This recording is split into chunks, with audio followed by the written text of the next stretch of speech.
Welcome to Pages and Pods.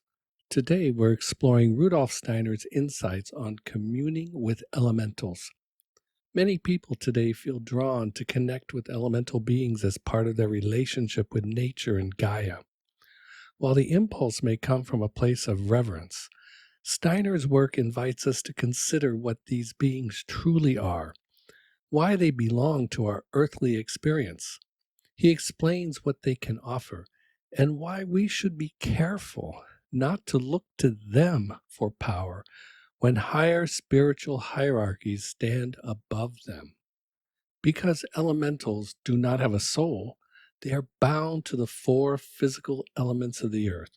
They derive their existence by being part of the world soul. Gnomes connect to the minerals and roots beneath the soil. Undines are connected to water and moisture, sylphs in air current, and salamanders in warmth and fire. Steiner describes them as undeveloped spirit forms, offspring of the third hierarchy of angels, archangels, and archi. But unlike these heavenly beings, elementals have no eternal I. They have no soul. They are fragmentary body and ethereal beings animated by and encompassing the spirit of the earth. They are directly connected to the earth. Because they have no I of their own, they live vicariously through animals of their elements. Fire beings into insects, water beings into fish, sylphs into birds. They borrow vitality from the living world rather than being independent creatures of spirit. They belong to the outer garment of the earth, what we perceive as the sense world. They carry and sustain the living forces of our world, which would not exist without them. Steiner says the four elemental beings make up the etheric body of the earth. Without clairvoyance, they are invisible to us. He explains the layers of reality lying just behind our senses. First, we have the visible sense world, the plants, animals, and minerals we see every day. Behind this veil are the elementals themselves, the gnomes, undines, sylphs, and salamanders who sustain what we see.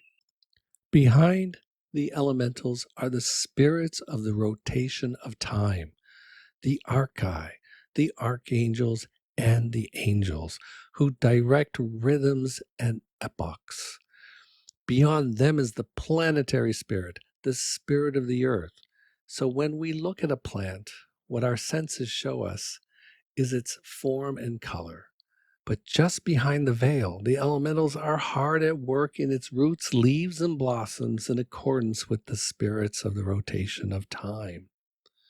For us, the etheric body is a unified force that holds and renews our lives.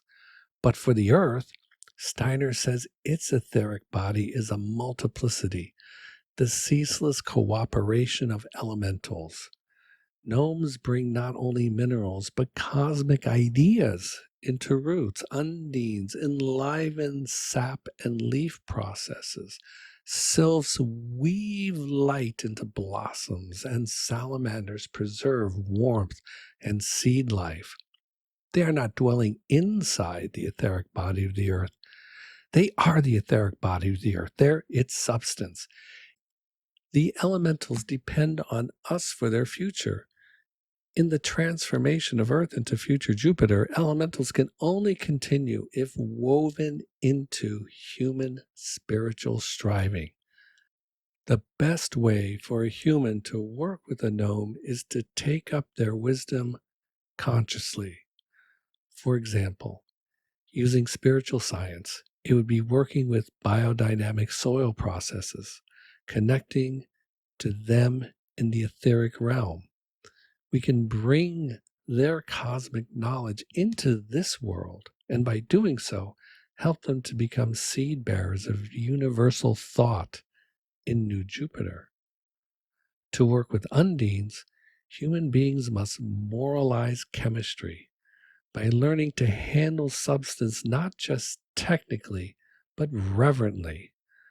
The Undine dream unites with human imagination. Undines will carry living dream-like chemistry into New Jupiter, where it will be transformed from sap and leaves into thought and spirit. When humans perceive the light and sound of the Sylphs as revelation through art, music, poetry, true speech, the Sylphs are redeemed. They will carry spiritualized tone and light into New Jupiter, where blossoms will become organs of cosmic music. When humans cultivate a love and warmth of the natural world in a moral life, salamanders can find a true eye. They will bring living warmth as love into New Jupiter, turning reproduction into spiritual creativity rather than physical action. But Steiner is clear. They cannot be tapped for power. Seeking them for power invites illusion and deception. They are incomplete and undeveloped. Their mission is to sustain and grow the living processes of nature, all the while being themselves directed by the time spirits who guide the rhythms of the earth.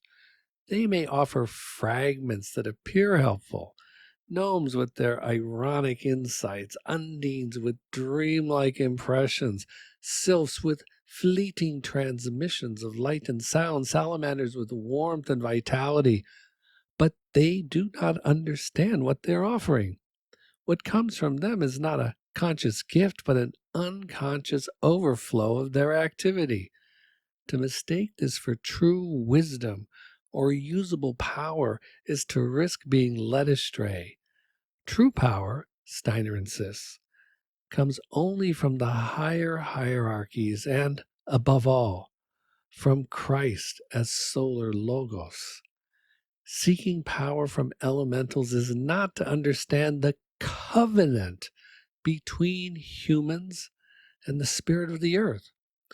We are their caretakers. Humans provide consciousness, care, and responsibility of the I. Elementals respond with living processes, balance, health, fertility. Together we nurture the etheric body of the earth. But if we seek real power, Steiner directs us upward, not downward. Elementals are form, action, and process.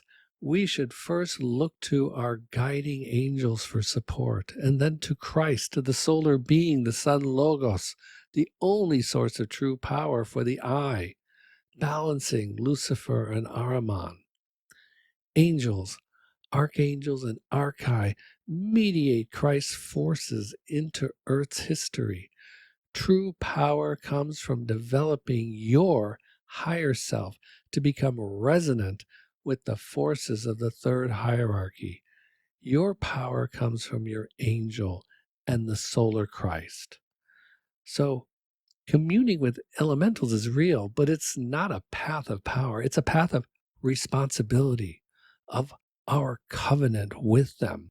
We nurture them, and they nurture life. And if we long for strength, we must lift our gaze to the angels and to the Christ, who alone can guide humanity into freedom and into the future. So now we're at the end of the podcast. Click like to let me know that you gained something from this lesson, and subscribe to hear more. Check the notes below to find links to the Steiner archive and the specific lectures I used to develop this podcast. Until next time, balance your breath and look past the veil. Maybe you will see the elementals busily making reality happen.